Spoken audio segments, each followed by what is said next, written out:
नमस्कार दोस्तों। हमने हमारी पिछली वीडियो में जाना माया जाल के बारे में और आज हम जानेंगे हर व्यक्ति के जीने की राह के बारे में। दोस्तों, हम सभी जीवों की यात्रा जन्म से ही प्रारंभ हो जाती है और हर जीव की मंजिल निर्धारित होती है, यानी हम सभी का आने का समय और जाने का समय पहले से ही तय हो चुका है। और जो जीव वक्त से पहले अपने प्राण त्याग देता है, जब तक उसके सूक्ष्म शरीर का इस दुनिया से जाने का समय नहीं आ जाता, तब तक वह इस दुनिया में ही भटकता रहता है। उसकी आत्मा इस दुनिया में घूमती रहती है जब तक उसका जाने का समय पूरा नहीं हो जाता। वह आत्मा यानी हमारा सूक्ष्म शरीर इस दुनिया से बंधा रहता है। दोस्तों, इस दुनिया का व्यक्ति आज के समय में माया जाल के आकर्षण में इतना खोया हुआ है कि वह भूल गया है यहाँ हमें जीवन भी जीना है, और जीवन जीना उतना ही मुश्किल हो गया है जितना कि धन कमाना। दोस्तों, हर इंसान के घर में पैसों को लेकर या किसी और वजह से परेशानियां होती हैं। अमीरों को पैसे कहाँ खर्च करने चाहिए यह परेशानी होती है, और गरीबों को पैसे कमाने की परेशानी होती है। क्या इन दोनों दुविधाओं के बीच आपको कोई अंतर नजर आता है? दोस्तों, मैं आप सभी को एक महापुरुष की कहानी सुनाने जा रहा हूँ, जिस कहानी को सुनकर आप अपने हृदय में परिवर्तन जरूर महसूस करोगे। एक बार वह महापुरुष किसी अन्य छोटे गांव में ज्ञान चर्चा व धर्म को संबोधित कर रहे थे, और उस गांव के ज्यादातर लोग उनकी सभा में जाने लगे। धीरे धीरे सभी गांव के लोग उस महापुरुष को अपनी अपनी समस्याएं बताते थे, और जब उस सभा में से सभी लोग निकलते, हमेशा मुस्कुराकर निकलते थे। वह सभी गांव के लोग अपना मुंह लटकाकर वह दुखी होकर सभा में बैठते थे। सभा से निकलने के बाद सभी के चेहरे पर मुस्कुराहट हमेशा होती थी। और वही पास के एक घर में एक गरीब व्यक्ति रहता था। वह सभा में आने वाले सभी लोगों को छिप छिप कर देखता रहता था, और वह हमेशा यही सोचता कि लोग यहाँ पर दुखी होकर आते हैं, परेशान होकर आते हैं, परेशान दिखते हैं, मगर यहाँ से निकलते वक्त ये सभी लोग मुस्कुराकर क्यों जाते हैं। अगले दिन जब सभी लोग सभा में उपस्थित थे, तब वह गरीब व्यक्ति सबसे पीछे की ओर आकर बैठ गया और ज्ञान चर्चा के समूह में शामिल हो गया। और सभा खत्म होने के बाद जो दुखी लोग उस महापुरुष को अपनी अपनी समस्याएं बता रहे थे, उसके पश्चात वह गरीब व्यक्ति भी उस महापुरुष के सामने अपनी समस्याएं रखता है और कहता है, हे महान आत्मा, इस गांव के सभी लोग सुखी हैं, पर मैं इतना निर्धन और गरीब क्यों हूँ? मैं इतना दुखी क्यों हूँ? महापुरुष ने उत्तर दिया, तुम्हारी इस दशा का कारण तुम खुद ही हो। तुमने किसी को आज तक कुछ भी नहीं दिया। वह गरीब व्यक्ति थोड़ा सोच विचार कर बोला, भगवान, मैं किसी को क्या दे सकता हूँ?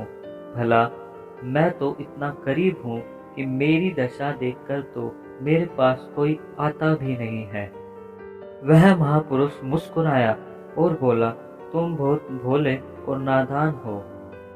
औरों को बांटने के लिए तुम्हें ईश्वर ने बहुत कुछ दिया है, मुस्कुराहट दी है, जिससे तुम सभी लोगों में आशा का संचार कर सकते हो, अपने मुख से मीठे शब्द बोल सकते हो, किसी का भी मन मोह सकते हो, और अपने हाथों से लोगों की मदद भी कर सकते हो।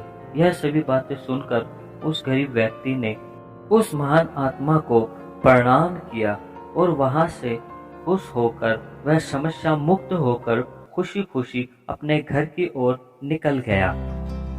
इस कहानी से हमें यह सीख मिलती है, निर्धनता का विचार मनुष्य के मन का एक भ्रम है और आप जैसा विचार करते हैं वैसे ही आप बन जाते हैं। और जो व्यक्ति दूसरों की सहायता करता है भगवान उसे कभी दुखी नहीं देख सकता। दोस्तों, मेरी आशा है कि इस कहानी को सुनकर आप लोगों के मन में कुछ अच्छे विचार जरूर आएंगे और आप में से कुछ व्यक्ति इस कहानी को कहानी समझकर भुला देंगे। दोस्तों, ईश्वर की प्यारी आत्मा को यदि इस लोक में, इस ग्रह में पीड़ा होती है तो ईश्वर को भी उतनी ही पीड़ा होती है। इसलिए अपनी प्यारी आत्माओं को भगवान इन सभी समस्याओं से दूर, वह बिना कोई परेशानी हुए जल्द ही इस माया जाल से निकाल ले जाता है। और दोस्तों, रही इस माया जाल की, इस लोक की बात, तो दोस्तों हमें इस पृथ्वी लोक में मिलजुल कर रहना होगा जब तक कि हमारा यहाँ से जाने का समय पूरा नहीं हो जाता। हम सभी को इस लोक में एक दूसरे के प्रति प्रेम भाव रखना होगा। दोस्तों, भगवान कबीर जी की एक वाणी है, पोथी पढ़ी पढ़ी जग मुआ, पंडित भया न कोई, ढाई आखर प्रेम का, पढ़े सो पंडित होए। अर्थात बड़ी बड़ी पुस्तकें पढ़कर संसार में कितने ही मनुष्य मृत्यु के द्वार क्यों न पहुंच गए हो, पर इनमें से कोई विद्यमान न हो सका। भगवान कबीर जी मानव जाति को यही समझाना चाहते थे। ढाई आखर प्रेम का, पढ़े सो पंडित होए, यानी प्यार का कोई ढाई आखर ही अच्छी तरह पढ़ ले, अर्थात प्यार का सही मायने में उसका वास्तविक रूप जान ले, उसे समझ ले, तो इस संसार में सही मायने में ज्ञानी वही कहलाएगा। दोस्तों, जीवन में अच्छे कर्म करना सभी जीवों के लिए कोई बुरी बात तो नहीं, और जब तक हम इस संसार में हैं तब तक अच्छे और बुरे कर्म अपने जीवन में हम हमेशा करते रहते हैं। दोस्तों, इस लोक में हर जीव किसी न किसी समस्याओं से घिरा रहता है।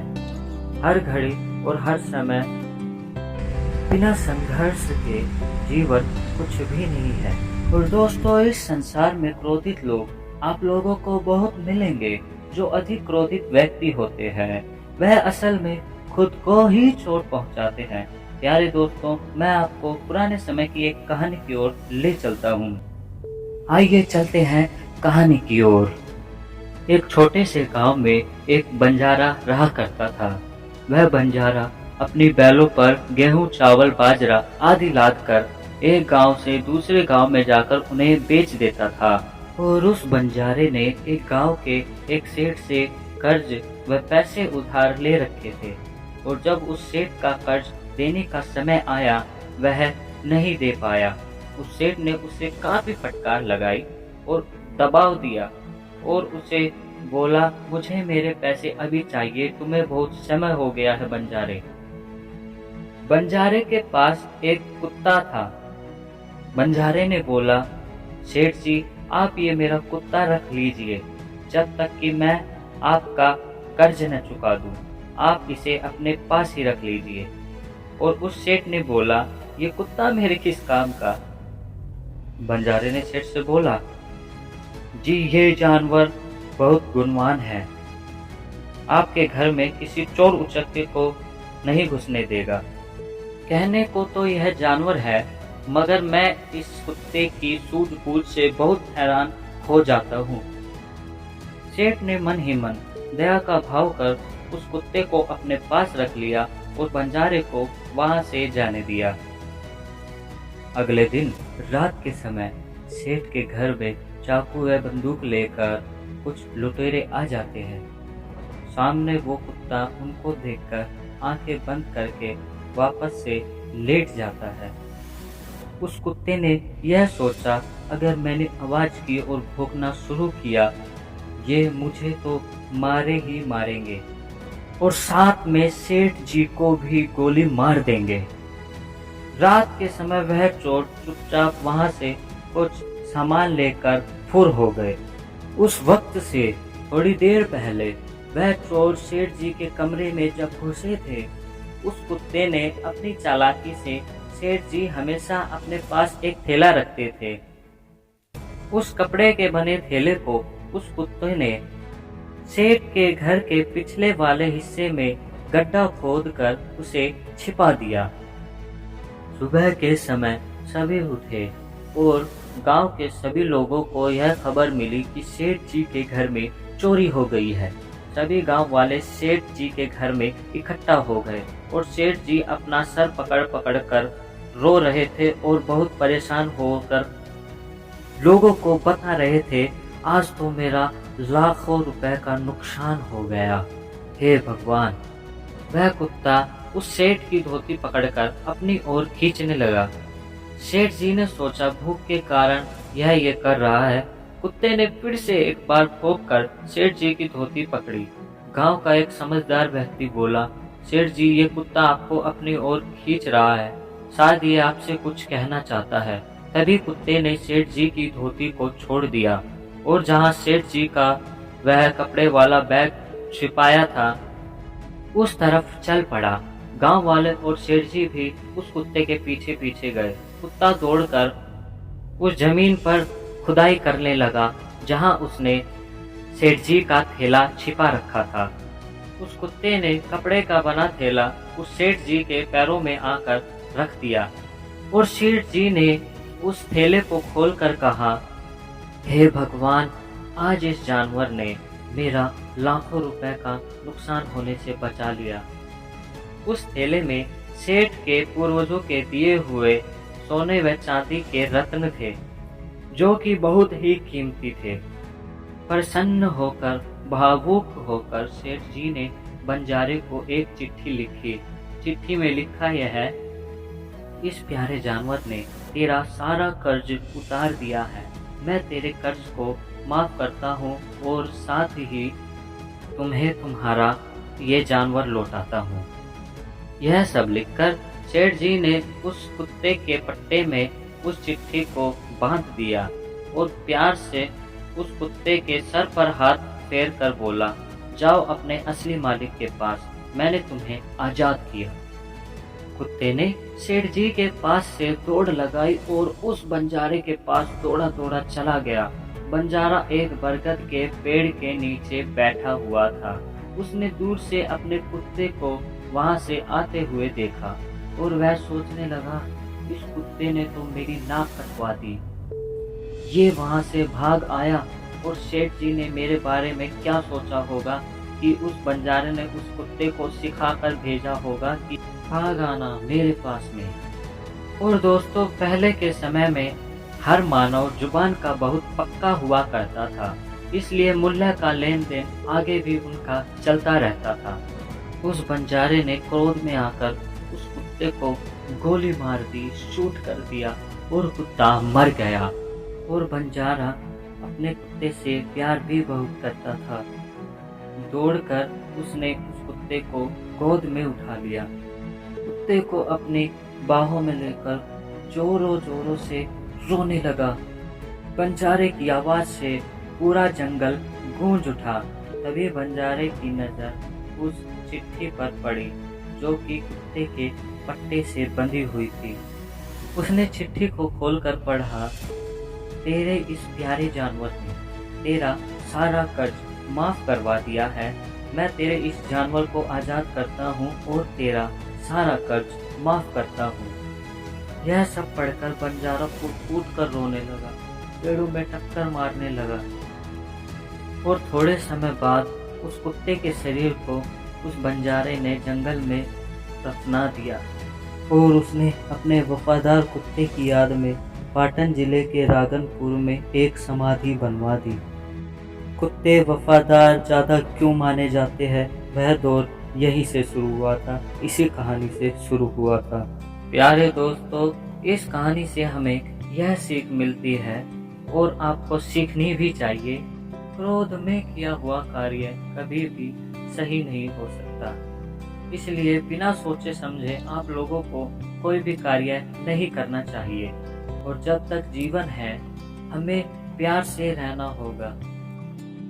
दोस्तों, जाने से पहले वीडियो को शेयर करें, चैनल को सब्सक्राइब करें ताकि सबसे पहले हमारी वीडियो आप तक पहुंचे। बुरा जो देखन मैं चला, बुरा न मिलया कोय, जो मन खोजा आपना, मुझसे बुरा ना कोय। इसका अर्थ है, जब मैं संसार में बुराई खोजने चला तो मुझसे बुरा कोई नहीं मिला, और जब मैंने अपने मन में खुद को देखा तो मुझसे बुरा कोई नहीं मिला। समझाने का तात्पर्य यह है, हम हमेशा दूसरों में झांकते रहते हैं, दूसरों को बुरा बताते हैं, और इसी वजह से हमारा आत्मावलोकन नहीं हो पाता, खुद में झांक नहीं पाते। और जब हम खुद ही को समझाना सुधारना शुरू करते हैं, हम अंतर्मुखी होते हैं, संवरते चले जाते हैं, और हमारी जिंदगी एक अलग ही राह पर निकल जाती है।